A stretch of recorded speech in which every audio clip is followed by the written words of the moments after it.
Welcome once again, ladies and gentlemen, to Let's Play Startropics. I am the Wulv. In our last video, we ranted a bit too long at the end, so let's just get on to the action.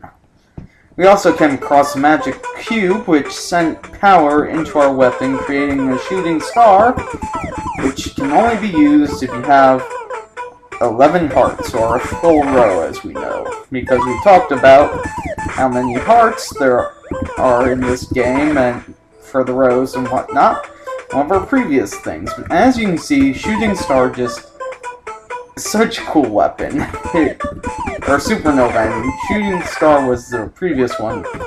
Shooting Star becomes a Supernova here. Supernova is just such an awesome weapon. You really see it just go across the entire screen, and so wonderful. And at this point, we really do need a weapon upgrade for the game. Just because, as we saw, some of the aliens, the green ones, they're not these tannish ones, but those green ones with the distance that they can reach with their weapons just were so difficult in the previous section of this level, and so we had to use the laser gun, or whatever you want to call it, upon them. But now we don't have to worry about that because we have this weapon upgrade, which, you know, keeps us away from that alien. So, you know, it seems like it takes away from some of the challenge, but don't worry, this level is still challenging. In fact, this part becomes one of the hardest sections in this entire game, I feel.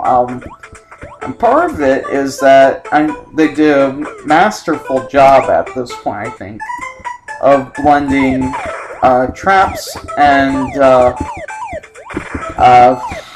action and whatnot. Like, you know, you had the booby traps and whatnot in Chapter 5, which is what made Chapter 5, but not a whole lot of enemies or action type stuff going on besides the booby traps. And this one, you have a lot of enemies to deal with, and right now you might not be seeing the traps so much, except I do kind of consider the those moving things there that we fought a couple of screens before, the four of them, moving turrets, there you go. I do consider that a trap, but you also have like things like this, which are sort of interesting, and some people may consider a trap or whatnot, but the real part of the trap starts on this screen, where you see the lightning go across. Do not get touched by that. Though it's probably not the most painful experience in this level, it is one of the more painful ones, I'm sure, and whew, just about ran into that. Don't want to do that, as I said. But this level does become just, I think, it's just a great level. It shows you what Startropics ultimately had the ability of being. Not that the game's bad or anything. In fact, the game's quite good, and I think it's because of levels like Chapter 3, Chapter 5, and this part of Chapter 7. We just see how much care and effort they put into the game, combining difficulty with and puzzles and enemies and whatnot. And really, it's at this point where it's not the enemies that are interesting, like in other levels, but what I think made Startropics an interesting game overall were the bosses. The boss battles in this game were second to none, in my opinion, for boss battles, for definitely for an NES game. Oh, I was trying to avoid that happening there, because it does a lot of damage. And as you see, my heart was racing there. I thought for sure I was going to get hit by it again and die, and we don't want that. Also, we don't want to die here, so let's use the potion that we have, and do not get touched by that robot guy. You don't want that. That would be a painful experience that would cause death. And what you saw there is quite interesting, because normally what you want to do is you want to step on this thing, come over here, jump on that thing, and then push the guy to the end here, and normally he'll fall off, but I did something that's very rare there in destroying the guy.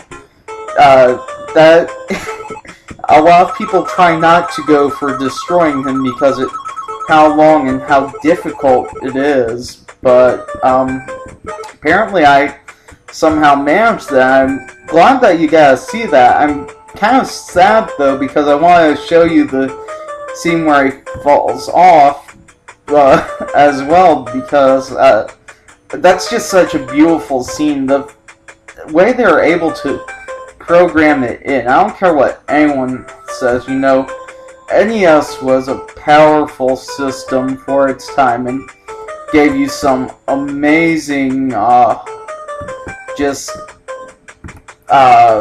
graphics, things that you could do. You know, showed you some amazing scenes, and one of the amazing scenes I think for NES is that robot falling into the pit. So, you know, play the game, discover it for yourself, or watch another video on YouTube. I'm sure someone has one where they have managed to send the robot into the pit. And I just went through this maze here, and what you want to do is just follow the path that I took, otherwise you'll get lost, go into traps and whatnot, and now you come across the second magic cube, which will also upgrade us. So as we see here, we've got another magic cube, and you feel a strange power flow into yourself. And finally, we get our full 22 hearts for the game. And unfortunately, because of how much energy was taken from us, this will take a while to get to the end here, so let's just... There we go. Everything is right. Now, for the last magic cube. What was that? Anyone else feel the ground shake?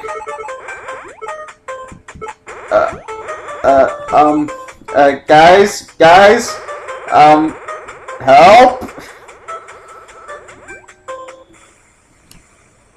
And now we get the beautiful sort of cut. I love the way they did this with like the gradual moving away type thing from the Earth with that. And now we fly. You see us in the spaceship flying over Earth. But that's it for now.